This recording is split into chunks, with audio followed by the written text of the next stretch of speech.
Como les dijimos al inicio, nuestro invitado esta noche es Juan Daniel Balcácer, presidente de la Academia Dominicana de la Historia. Hoy vamos a hablar de historia, el mes de la patria. Bueno, es febrero. No, es desde el 26 hasta el 27. Sí, pero pareciera que enero no acaba. Bueno, como que uno quisiera acelerar la entrada de febrero y no acelera. Son unos 31 días de un extenso lunes de inicio de año. Los excesos del viernes, que fue diciembre, uno los paga durante 31 días. Sí. Pero yo le comentaba a Juan Daniel Balcácer, que es un honor tener al presidente de la Academia Dominicana de la Historia aquí, a vuestras espaldas, que ya ni los medios asumen los temas históricos.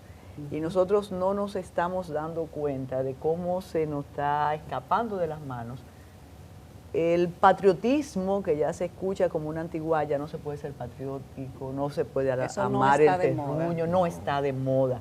Pero hoy vamos a hablar... Bueno, Trump lo ha vuelto a poner de moda. Ah, bueno, sí, con el costo. A su manera. Sí. Bueno, a su manera, pero sí, luego, claro, sí. Algo está haciendo. Pero nosotros hoy hemos querido, la producción de 55 minutos, hablar cuánto se ha logrado desde aquel momento que se creó el mes de la patria, que se creó Efemérides Patria, y si ustedes todos tienen una especie de compromiso con la utopía, porque después de ver lo que está pasando en nuestras escuelas, creo que hay que quitar los retratos de los padres de la patria. Bienvenido, Juan Daniel. Gracias. ¿Optimista, pesimista o realista? Realista primero. Gracias por invitarme, compartir con ustedes estos minutos relacionados con un tema que nos atañe a todos los dominicanos. Optimista porque por lo menos hay el interés de conmemorar ciertos acontecimientos, ciertos hechos del pasado que constituyen parte de lo que sería la identidad nacional. Pesimista porque en realidad los tiempos conspiran contra lo que es el deseo de una nueva generación de asimilar y de aprender de su pasado para poder forjarse una noción, digamos que objetiva, realista, acerca del destino de una nación que es la nuestra. Entonces, en la medida en que evoluciona el país, en la medida en que somos, digamos que, usuarios y estamos favorecidos de la globalización, la juventud como que se va alejando de los valores autóctonos que nos formaron y los paradigmas y modelos de nuestra juventud no son precisamente los hombres y mujeres que forjaron la patria dominicana, son otros. Durante muchos años, ustedes los historiadores se encargaban de decirnos que la figura de Duarte no era inalcanzable, que podíamos ser como él, que era una figura de carne y hueso, con pasiones, claro, con debilidades. Bueno, nos educaban para parecernos a Duarte. El apóstol de la libertad. Pero mientras fuimos aprendiendo aquello, ahora hemos perdido como todo el contacto y vuelve a desdibujarse Duarte. Le comentaba a usted que en su columna de hoy en Diario Libre usted menciona el pensamiento liberal de Duarte. En el contexto de la época era entendible y era absolutamente disruptivo. ¿Cómo podemos analizar ese pensamiento en el siglo XXI, en el 2025, para que nos sirva de inspiración? En la época en que Duarte vivió y que tuvo la oportunidad, por ejemplo, de visitar Europa, de permanecer unos 2 años, tanto visitando Francia, Inglaterra y residiendo en Barcelona casi 1 año, pues fue testigo de grandes transformaciones políticas, sociales, ideológicas que estaban conmocionando al mundo. Era la época de la llamada era de la revolución, que comenzaron con la Revolución Norteamericana de 1776, con la Declaración de los Derechos del Ciudadano y del Hombre en Francia, en 1789, con el declive del viejo régimen, del antiguo régimen feudal, la eclosión de los estados-nación, de la democracia, de la república, en contra del absolutismo. Duarte asimila todo eso mientras está en Europa. Cuando regresa al país en 1832, más o menos, ya es consciente de que el yugo establecido por la dominación militar haitiana es insostenible. Y él que manifestó admirar tanto al pueblo haitiano, como él mismo decía, por el valor que había demostrado ese pueblo luchando contra el sistema de la esclavitud, por alcanzar la libertad y constituirse en un Estado independiente, él decía que ese derecho que asistía a los haitianos a luchar y a propugnar por la independencia, también lo tenían los dominicanos. Y entonces promueve ese movimiento revolucionario que a lo largo de 10 años, pues la gente cree, mucha gente cree como que Duarte y los trinitarios no tenían nada que hacer y un 27 de febrero, ¡ay, vamos a proclamar la República! Eso fue el resultado de un trabajo sistemático. Vamos para la plaza. Sí, vamos para la Plaza. Convocaron una protesta y ese fue el resultado, como ahora. Sí. Pero no es así. No, fue una labor de 10 años sistemáticamente luchando dentro de la parte española de la isla contra sectores mayores que ellos en edad y en recursos económicos, sectores que favorecían la ruptura de las relaciones con Haití, de las relaciones de dependencia, pero eran partidarios de que debíamos depender de una potencia extranjera. De España, por ejemplo. España, Francia, en ese momento era Francia, España e Inglaterra, que eran las que tenían cierta hegemonía en la región del Caribe. Duarte no, Duarte siempre propugnó por la independencia pura y simple y por la construcción de una nación y de una identidad. En ese mismo marco, Juan Daniel, los dominicanos le damos mucha importancia al tema de la independencia de República Dominicana de Haití. Y eso se celebra y esa fecha patria se ha marcado de una manera muy particular. Pero algunos piensan que no se hace lo mismo con la desanexión de España, con la independencia de España. ¿Qué piensas al respecto? Lo que sucede es que todo depende del enfoque, del prisma ideológico.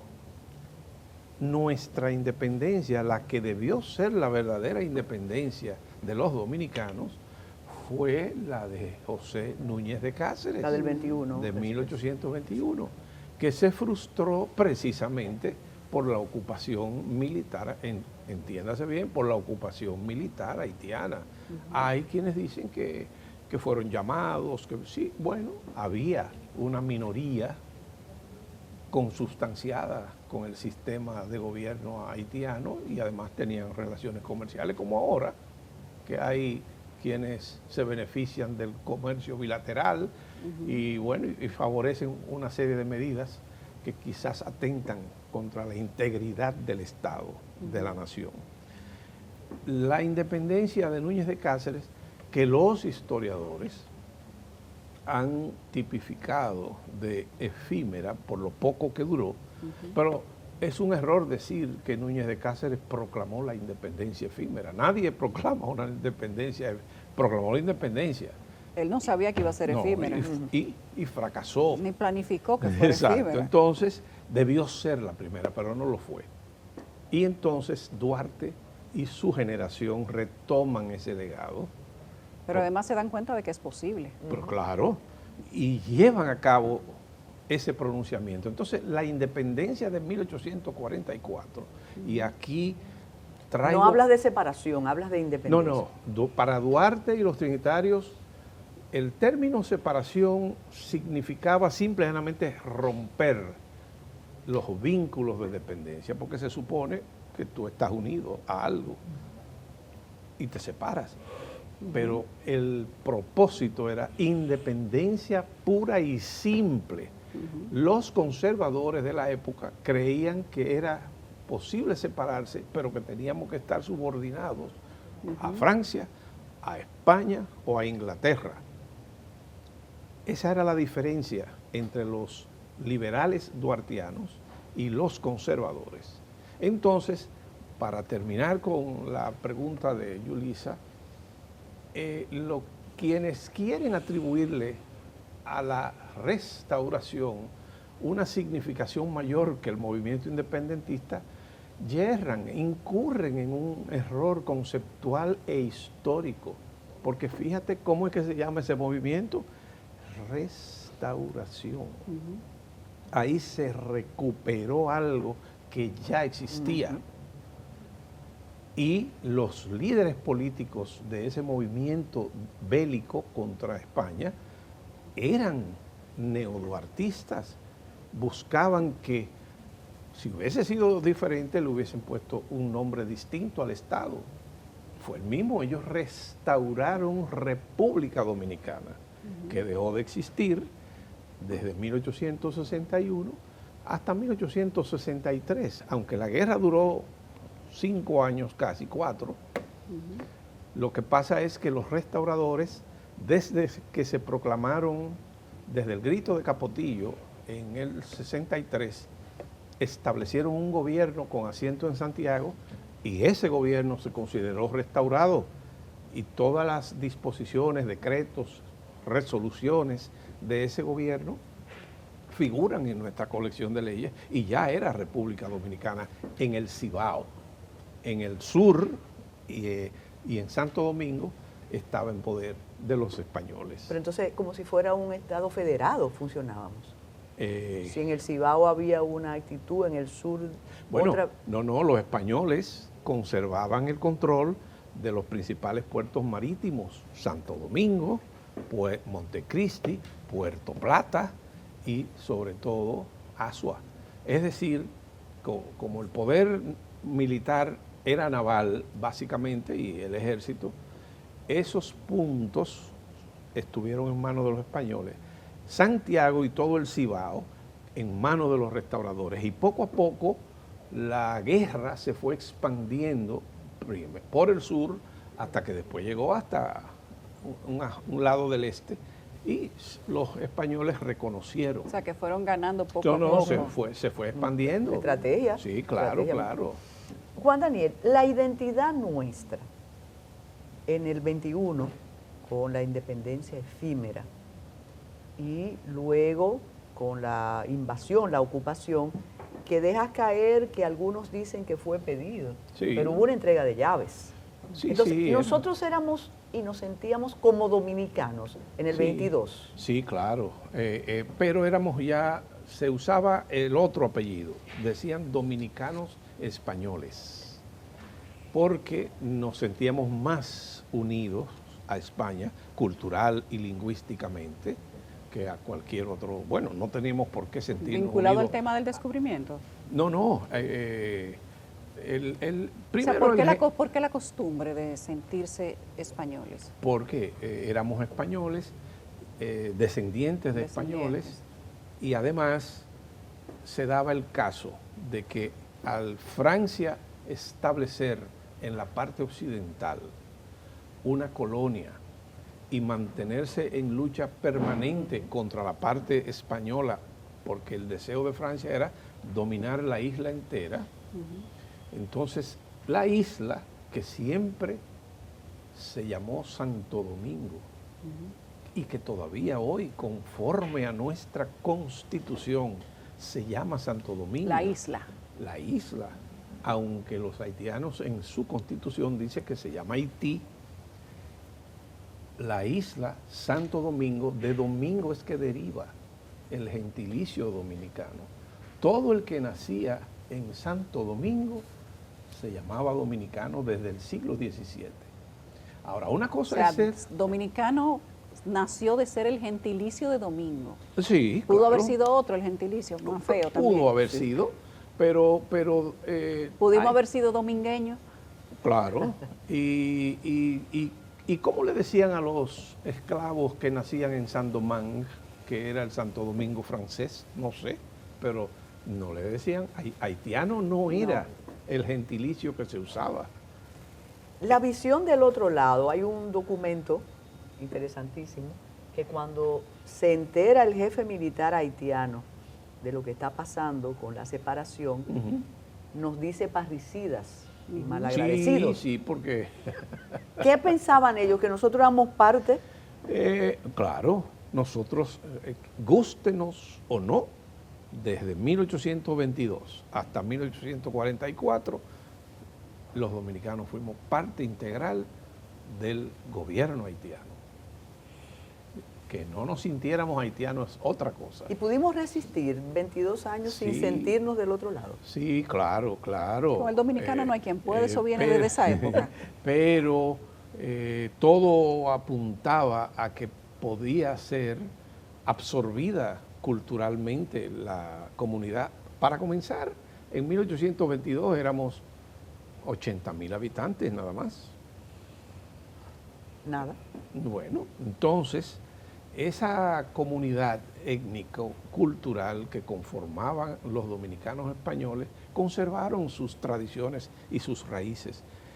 Y por eso, cuando se da el grito independentista, que entonces se decide crear un Estado, darle forma jurídica al gobierno, a la nación, al territorio, establecer las instituciones políticas y jurídicas, crear la identidad, porque cuando se proclamó la independencia hay quienes pudieron haber dicho lo mismo que dijo un revolucionario italiano en 1861, cuando unificaron a Italia, que ya reunidos todos como gobierno, dijo: bueno, ya hicimos Italia, ahora tenemos que hacer a los italianos. Interesante. Y lo mismo era aquí.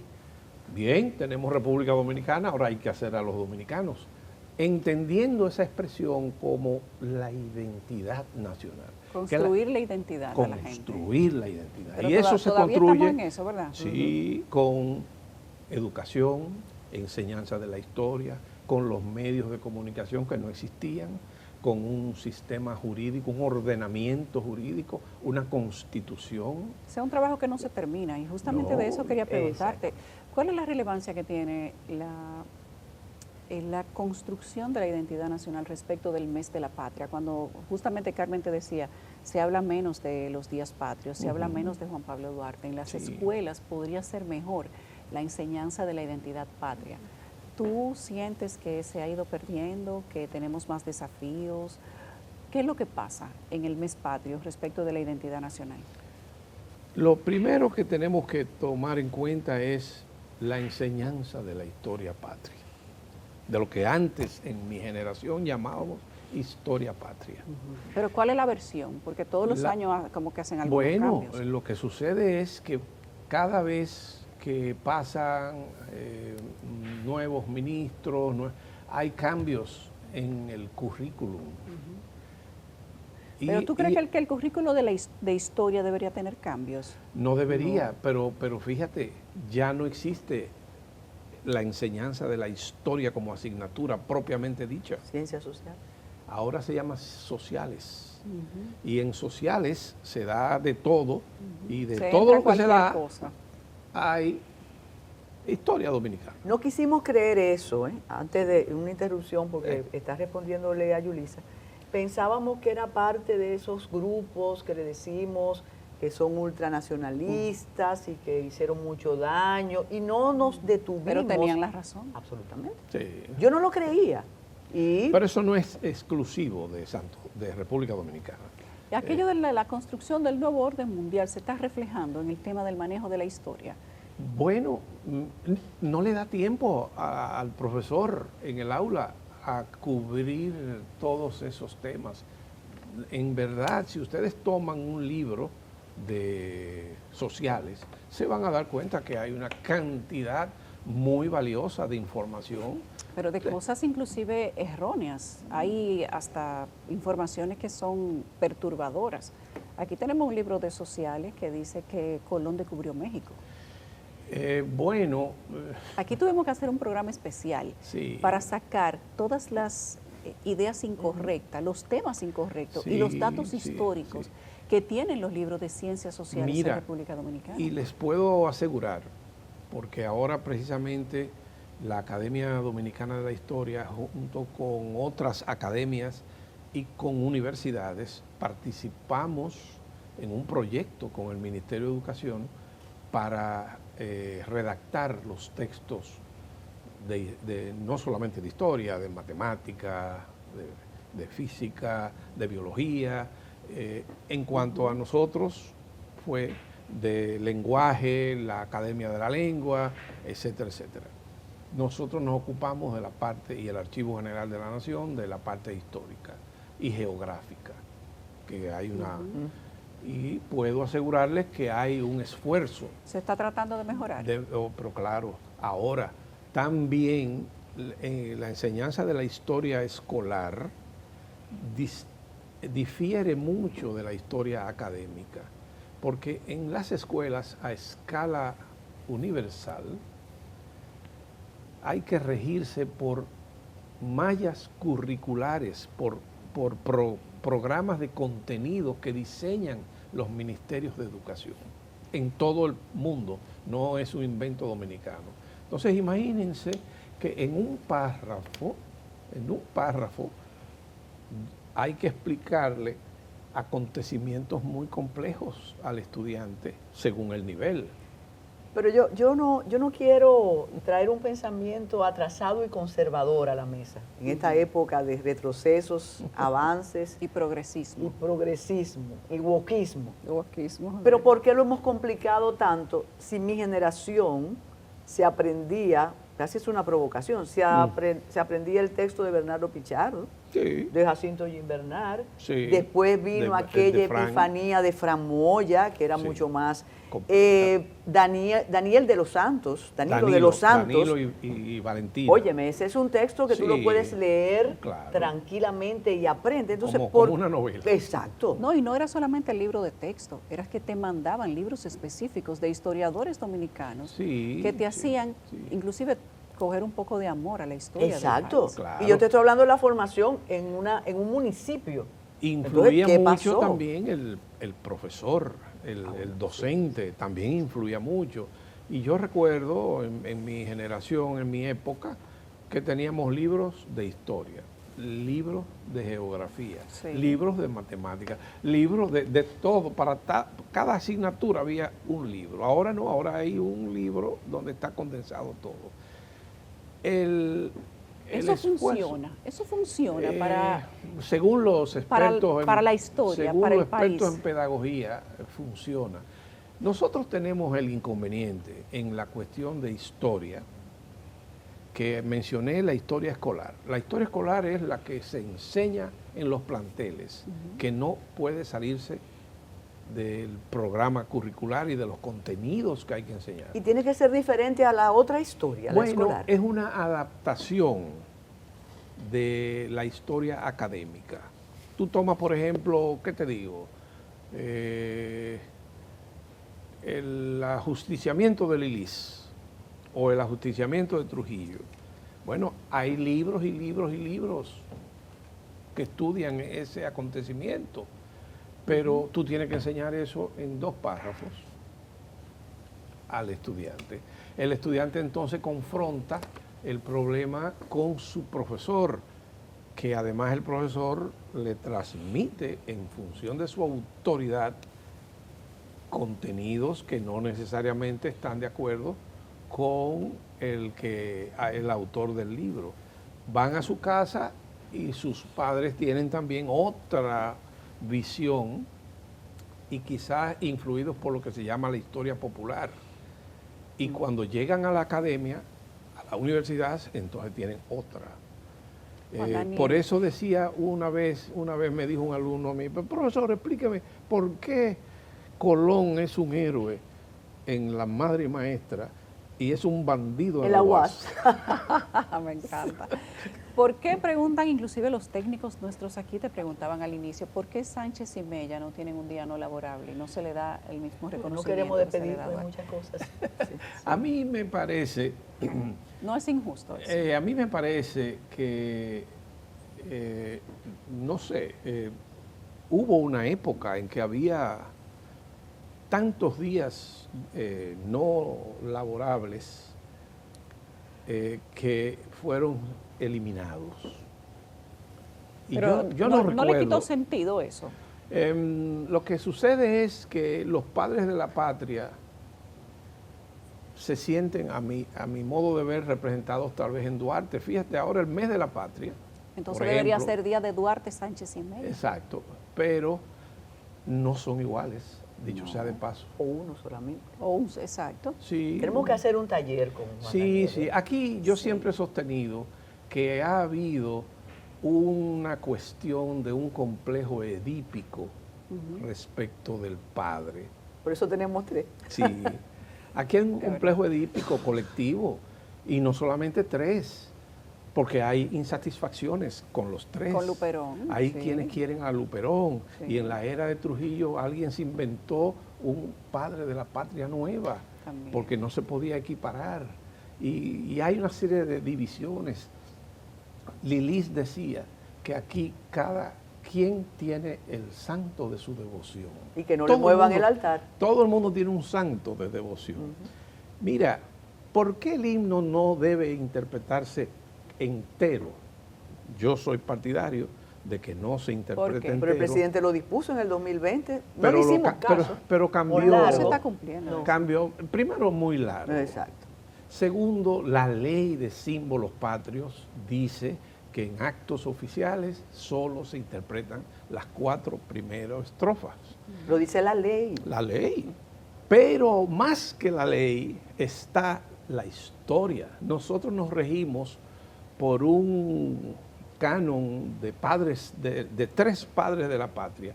Y en la segunda parte del himno nacional no figura Mella.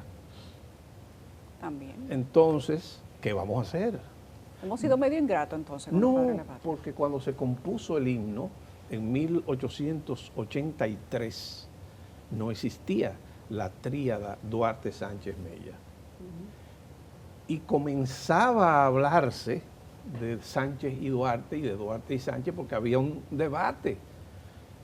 El hecho de llegar a esa tríada, no trilogía, a esa tríada fue un problema que tuvo que resolverlo Lilis, porque se iban a matar las corrientes, los sanchistas, los duartistas. Sí, eso era como los danilitas y los leonelistas. Así era. Y los santanistas. Y los Entonces, santanistas. cada cual quería que fuera su santo de su No, y devoción. si Santana no hubiera Los traicionado a la patria, peñagomistas y también los tuvieron día. Salvador Jorge Blanquista. Sí, Exacto. sí, entonces, cuando el pueblo aceptó la tríada, Duarte, Sánchez, Mella, bueno, pues ya esos son los padres de la Solucionaron patria y ahí. están iguales. Ahora, como coincidencialmente nacieron en meses sucesivos, Duarte en enero, Mella en febrero y Sánchez en marzo. 9. Ahora se han inventado de que el mes de la patria Sea un termina, trimestre de la termina el patria. 9. Entonces no usemos la palabra mes, porque mes es un concepto del calendario que significa o 28 o 31 días. Mes. Entonces hablemos del trimestre de la patria. Y además, la independencia, mes de la patria, febrero es el mes de la patria, precisamente porque es en febrero que se proclamó la independencia. Eso es todo.